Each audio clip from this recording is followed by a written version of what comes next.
ආයුබෝවන් සුබ දහවලක්. ඔබ එක්වන්නේ රූපවාහිනී දිවා පුවත් විකාශය සමගින් ප්‍රවෘත්ති මැදිරියේ සිට මම සංජීවනී නාවලගේ පළමුවෙන් සුපුරුදු ලෙස අවධානය ප්‍රවෘත්ති සිරස්තල වෙත. කොවිඩ් එන්නත 3,40,000කට ආසන්න පිරිසකට බස්නාහිර විශේෂ මෙහෙයුමකදී 1,165 දෙනෙකු අත්අඩංගුවට. ජාතික බැඩ්මින්ටන් ශූර නිලෝක කරුණාරත්න දේශීය තරගවලින් සමුගනී. කොවිඩ්-19 ප්‍රතිශක්තිකරණ වැඩසටහන යටතේ 3,38,769 දෙනෙකුට එන්නත් ලබා දී ඇති බව වසංගත රෝග විද්‍යාංශය පවසනවා. එන්නත්කරණය අදත් ක්‍රියාත්මකයි.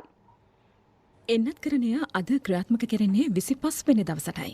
එන්නත ඊයේ ලබා දුන් පිරිසට 35,912 දෙනෙකු ඇතුළත්. පොලිස් අභ්‍යාස විද්‍යාලවල නිලධාරීන්ට ඇස්ට්‍රාසෙනකා එන්නත ලබා දීම අද ආරම්භ කෙරුණා. ඒ කළුතර පොලිස් අභ්‍යාස විද්‍යාලයේදී අද 400 දෙනෙකුට එන්නත ලබා දීමට නියමිතයි. ශ්‍රී ලංකා වරාය අධිකාරිය සේවකයින් එන්නත් කිරීම අදත් සිදු කෙරෙනවා. එහි ආරක්ෂක හා රේගු නිලධාරීන් පෞද්ගලික අංශයේ සේවකයින් 1000කට පමණ එන්නත ලබා දෙන බවයි සෞඛ්‍යාංශ ප්‍රකාශ කළේ. කොවිඩ්-19 රෝගීන් මෙරට පූර්ණ සුවය ලැබූ පිරිස 74,299ක් දක්වා ඉහළ ගොස් තිබෙනවා. එම ප්‍රතිශතය 92.87ක්. තවදුරටත් ප්‍රතිකාර ලබන පිරිස 5,255 දෙනෙක් වනවා. කොවිඩ්-19 රෝගී වැළඳුණු තවත් 519 දෙනෙකු ඊයේ හඳුනා ගැනුණා.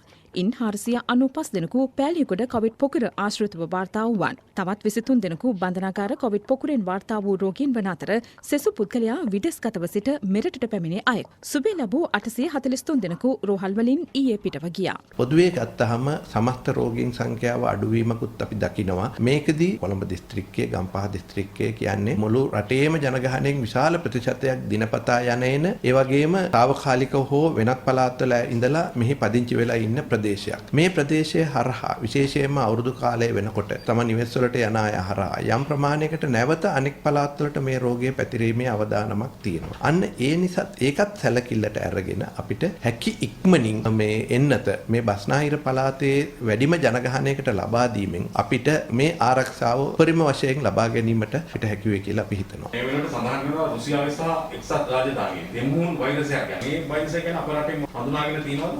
මේ මොහොත වෙන විට අපිට බිලා තියෙන තොරතුරු වලින් එවැනි හමුවීමක් වාර්තා වෙලා නැහැ. නමුත් මේක ලංකාවට පැමිණීමට තියෙන ඉඩකඩ අවම කිරීම සඳහා අපි ගත හැකි හැම ක්‍රියාමාර්ගයක්ම අරගෙන තියෙනවා. විශේෂයෙන්ම පැමිණෙන සියලුම සංචාරකයන් සහ ශ්‍රී ලංකාවට පැමිණෙන අනිකුත් පුද්ගලයන් නිරෝධායන ක්‍රියාවලියට ලක් කරලා දැඩි ආරක්ෂිත තත්ත්වය යටතේ තමයි ඔවුන්ව ආරක්ෂා කරගන්නේ. අපිට මෙවැනි ප්‍රභේද හමු වන රටවලින් පැමිණෙන අයව ගැන වැඩි අවධානයක් යොමු කරලා ඒව පිළිබඳව විශේෂයෙන්ම අපි රැකබලා ගන්නවා. අපිට 100% කියන්න බෑ මේක ලංකාවට පැමිණෙන එක නවත්තන්නම පුළුවන් කියලා. නමුත් හැකි පමණ මේක අඩු කිරීමට ගත හැකි සියලු ක්‍රියාමාර්ග සෞඛ්‍ය අමාත්‍යාංශය අරගෙන තියෙනවා. PCR පරීක්ෂණ 12,936ක් ඊයේ සිදු කෙරුණා. මෙරට මෙතෙක් සිදු කර ඇති PCR පරීක්ෂණ සංඛ්‍යාව 20,32,203ක්. ශ්‍රී ලංකා ක්‍රිකට් කණ්ඩායමේ වේගපන්දු යමන ක්‍රීඩක ලහිරු කුමාරට COVID-19 වැළඳී ඇති බව ශ්‍රී ලංකා ක්‍රිකට් ආයතනය පවසනවා. බටහිර ඉන්දිය කොදෙව් සංචාරයට සහභාගී වන ශ්‍රී ලාංකික ක්‍රීඩකයන්ගේ PCR පරීක්ෂණ ඊයේ සිදු කෙරුණා. ලහිරු කුමාරට වෛරසය වැළඳී ඇති බව එහිදී තහවුරු වී තිබෙනවා. COVID-19 පුද්ගල මරණ 10ක් ඊයේ වාර්තා වුණා. ඔවුන් කොළොන්නාව, වැල්ලවත්ත, කළුතර, වස්කඩුව, බිබිල, ගුරුතලාව, පිටකෝට්ටේ, කුඩා ගල්ගමුව, රත්මලාන සහ හැටන් යන ප්‍රදේශවල පදිංචිකරුවන්. පොලිසිය සඳහන් කළේ අද උදේ 6න් අවසන් වූ පැය 24 තුළ සෞඛ්‍ය ආරක්ෂිත ක්‍රමවේද නොසලකා හැර සිටි 8 දෙනෙකු අත්අඩංගුවට ගත් බවයි. ඒ සම්බන්ධයෙන් මෙතෙක් අත්අඩංගුවට ගෙන ඇති සමස්ත පිරිස 3,210ක්. දැනට කොවිඩ් වලට අදාළ එන්නත කරමින් පවතිනවා. ඒ කෙසේ වෙතත් තවදුරටත් නිරෝධායන රීතිවලට අනිවාර්යෙන්ම අවනත වෙමින් කටයුතු කිරීම අත්‍යවශ්‍ය වෙනවා මෙම රෝගය පාලනය කිරීමට. ඒ නිසා සෑම විටම ඔබ මුහුණු ආවරණ පළදින්න, දුරස්ථභාවයේ තබා ගන්න. විශේෂයෙන්ම ස්වයං නිරෝධායනයට, ගෘහස්ත නිරෝධායනයට ලක් වී සිටින්නේ නම් නිරන්තරයෙන් ඔබ සිටින පරිශ්‍රයම ඇදී සිටින ලෙසට ඉල්ලා සිටිනවා. ඇමරිකාවේ කොරෝනා ආසාදිතයින් 2,87 ලක්ෂයේ ඉක්මවා තිබෙනවා. එරට මරණ සංඛ්‍යාව 5,11,000කට අධිකයි. ඇමරිකාවෙන් ඊයේ දිනේත් රෝගීන් 57,000ක් වාර්තා වූ අතර මියගිය සංඛ්‍යාව 1,200කට අධිකයි. ඉන්දියාවේ කොරෝනා ආසාදිතයින්ගේ සංඛ්‍යාව ඊයේ 1,10,00,000යේ ඉක්මවා ගියා. එරටින් රෝගීන් 13,000කට වැඩි පිරිසක් ඊයේ වාර්තා වූ අතර කොරෝනා මරණ සංඛ්‍යාව 79ක්. ඉන්දියාවේ කොරෝනා මරණ 1,56,000කට අධිකයි. ගෝලීය කොරෝනා ආසාදිතයින්ගේ සංඛ්‍යාව 11,19,00,000 දක්වා ඉහළ ගොස් තිබෙනවා. මරණ 24,77,000කට අධිකයි.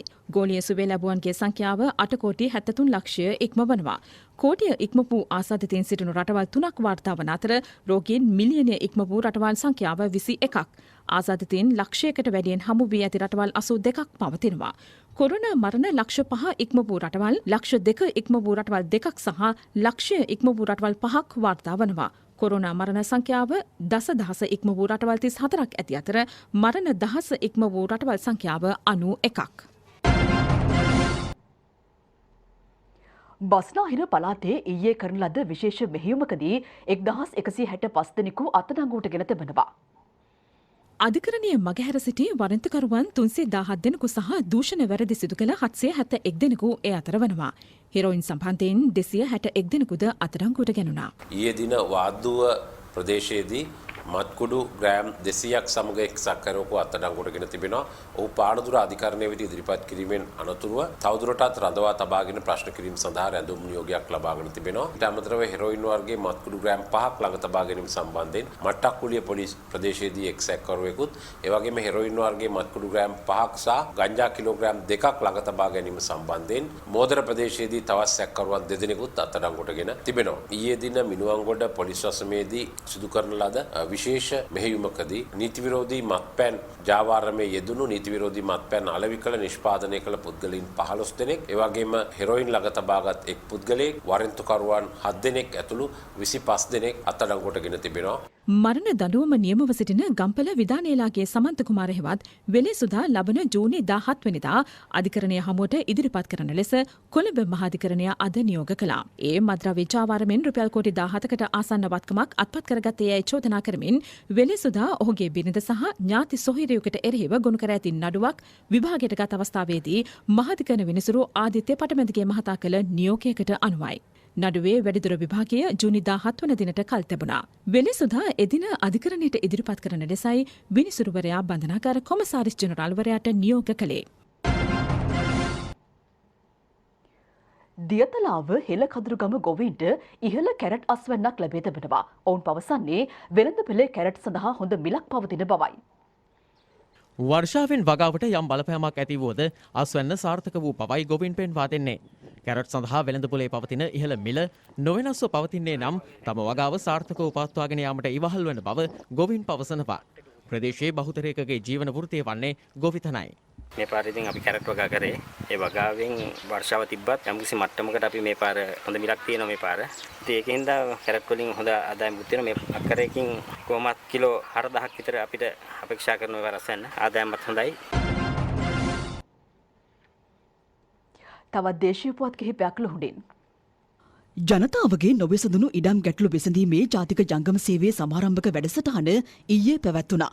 ඒ ඉඩම් ප්‍රතිසංස්කරණ කොමිෂන් සභාවේ අනුරාධපුර කාර්යාලයේදී කොමිසම ගමට ලෙස එය නම් කර තිබෙනවා. අමාත්‍ය එස්.එම්. චන්ද්‍රසේන මහතාගේ සංකල්පයකට අනුවයි වැඩසටහන ක්‍රියාත්මක කෙරෙන්නේ.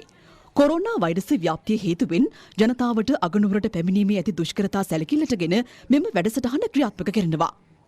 කුරණ සහ මීගමු දුම්රිය ස්ථාන අතර දුම්රිය මාර්ගය ලබන 26 වෙනිදා පෙරවරු 8 සිට 28 වෙනිදා පෙරවරු 8:30 දක්වා වසා තබන බව ශ්‍රී ලංකා දුම්රිය සේවය පවසනවා. මාර්ග සංවර්ධනය ඊට හේතුවයි. එම දවස්වල පුත්තලම මාර්ගයේ දුම්රිය දහවනය කෙරෙන්නේ කොළඹ කොටුව සහ කටුනායක දුම්රිය ස්ථාන අතර පමණක් බවයි ශ්‍රී ලංකා දුම්රිය සේවය පවසන්නේ. නීති විරෝධී ලීමෝලක් පවත්වාගෙන ගිය පුද්ගලයෙකු අත්අඩංගුවට ගෙන තිබෙනවා. ඒ දඹුල්ල පොලිස් විශේෂකාරී බලකය විසින් දැව තොගයක්ද පොලිස් භාරයට ගැනුණා. ලද තොරතුරකට අනුවයි මෙහෙයුම ක්‍රියාත්මක කෙරුණේ. දැන් අවධානය සංවර්ධන පුවත් කිහිපයක් වෙත. ඓතිහාසික සෝමාවතිය පූජා භූමියේ සංවර්ධනය කෙරුණු අභ්‍යන්තර මාර්ග පද්ධතිය පසුගියදා සංඝසතුකට පූජා කෙරුණා. දානපතියෙකුගේ ධන පරිත්‍යාගයකිනුයි මෙම මාර්ග පද්ධතිය සංවර්ධනය කෙරුණේ. වැය කෙරුණු මුදල රුපියල් 1,550,00,000ක්. හිටපු ජනාධිපති පාර්ලිමේන්තු මන්ත්‍රී මෛත්‍රීපාල සිරිසේන, පාර්ලිමේන්තු මන්ත්‍රී අමරකීර්ති අතුකෝරළ යන මහතුරුන් ඇතුළු පිරිසක් මේ අවස්ථාවට එක්ව සිටියා. ගාල්ල අක්මීමන කුරුඳුවත්ත ප්‍රදේශයේ කාපොට් අතුරා සංවර්ධනය කෙරුණු මාර්ගය පසුගියදා ජනතා අයිතියට පත් කෙරුණා. ඒ අමාත්‍ය රමේෂ් පතිරණ මහතාගේ ප්‍රධානත්වයෙන් වැය කෙරුණු මුදල රුපියල් 2,00,00,000ක්. මාර්ගයේ දුර කිලෝමීටරයක්. වවුනියාව පේරාරු පානීය ජල ව්‍යාපෘතියෙන් ජනතාවට පිරිසිදු පානීය ජලය ලබා දීම ආරම්භ කර තිබෙනවා. සෙත සැලසෙන සංඛ්‍යාව 15000ක්. රුපියල් කෝටි 580ක් ඊට වැය කර තිබෙනවා. මිනිපේ ඇල සහ අමුණ සංවර්ධනය කරනවා. යල මහ දෙකන්නේ වගාවට හිඟයකින් තොරව ජලය සැපීම අරමුණයි. ගොවි පවුල් 15000කට පමණ මෙමගින් සෙත සැලසෙනවා. රාජ්‍ය අමාත්‍ය දුමින්ද දිසානායක මහතා පසුගියදා එහි නිරීක්ෂණ චාරිකාවක නිරත වුණා. ගම්පහ කටාන නවනිවාස 4ක් ඊයේ ජනතා අයිතියට පත් කෙරුණා. නිවාස ඉදිකර ඇත්තේ කටාන උතුර, කොණ්ඩගස් මුල්ල, පහළ කදිරාන සහ කේසීත සිල්වාපුර යන ප්‍රදේශවලයි. ඔබට ගියක් රටට හිටක් ජාතික නිවාස වැඩසටහන යටතේ ව්‍යාපෘතිය ක්‍රියාත්මක කර තිබෙනවා. රාජ්‍ය අමාත්‍ය ඉන්දික අනුරුද්ධ මහතා ඇතුළු පිරිසක් මේ අවස්ථාවට එක්ව සිටියා. පැල ලක්ෂයක් රෝපණය කිරීමේ ජාතික බාලදක්ෂ ක්‍රියාන්විතය අද පෙරවරුවේ ආරම්භ කෙරුණා.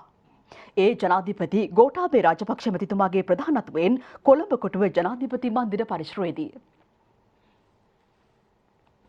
ලෝක බාලදක්ෂ ව්‍යාපාර නිර්මාතෘ බේඩන් පවල් ස්වාමිවරයාගේ 164 වන ජන්මදිනයේ සැමරීම නිමිත්තෙන් ව්‍යාපෘතිය සංවිධානය කර තිබෙනවා. කරලේන්සුව පළඳවා ජනාධිපතිතුමා පිළිගනු ලැබුවේ ප්‍රධාන බාලදක්ෂ කොමසාරිස් මේජර් ජෙනරාල් මිලින්ද පීරිස් මහතා විසින්. ජනාධිපතිතුමා රත් හඳුන් පැලයක් රෝපණය කිරීමෙන් පසු ජංගම දුරකථනයෙන් පැලය ලියාපදිංචි කළා. රට පුරා විසිර සිටින 70000කට අධික බාලදක්ෂයින් පැල දෙක බැගින් ගෙවත්තේ සිටුවා රැකබලා ගැනීමට නියමිතයි. වැඩසටහනේ ඇගයීම සිදු කෙරෙන්නේ තුරු ජංගමය තුම මගින්. ශ්‍රී ලංකා බාලදක්ෂ සංගමයේ නිලධාරීන් මේ අවස්ථාවට එක්ව සිටියා.